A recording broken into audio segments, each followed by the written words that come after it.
Ni uwanja wa KMC Complex na ni siku nyingine leo ambayo kikosi chetu cha Young African Sports Club kimefanya mazoezi tukijiandaa vizuri na muendelezo wa ligi kuu ya NBC. Tayari ratiba imetoka vizuri na ratiba ambayo haina kipengele. Tuna mechi dhidi ya Tanzania Prison, ndio mechi inayofuatia na ni mechi ya ugenini, itapigwa katika dimba la Sokoine kule Mbeya. Alafu baada ya hapo tutakuwa na mechi dhidi ya Dodoma Jiji ambayo kwa ratiba ambayo iko mpaka sasa hivi mechi hii itapigwa katika uwanja wa New Aman Complex kule Zanzibar. Ikumbukwe hizi mechi za mwisho zote zinachezwa kwa muda mmoja kwa maelekezo ambayo wanayatoa bodi ya ligi ya Tanzania. Baada ya hapo tutakuwa na mechi ya Kariakoo Derby siku ya tarehe 25 dhidi ya Simba Sports Club. Baada ya hapo tena tukimaliza ligi tutakuwa na mechi ya mwisho ya kombe la shirikisho la CRDB.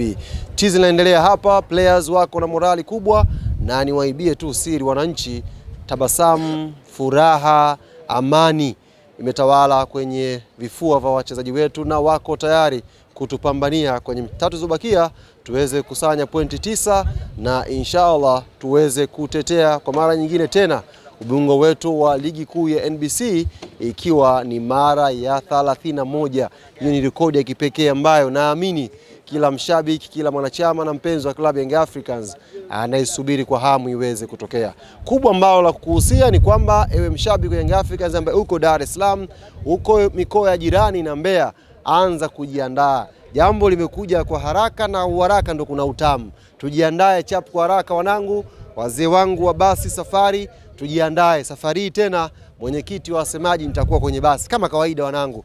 Mabasi ya kutosha tutakwenda Mbeya na wanangu wa Mbeya hamjawahi kutuangusha. Mara zote ambako timu inakuja hapo kumekuwa na hamshamsha aina yake. Safari hii ikawe mara 10 yake. Mapokezi makubwa, alafu tuje kwa wingi wa dimba la Sokoine wakisha tunawapush wachezaji wetu tuweze kupata matokeo mazuri.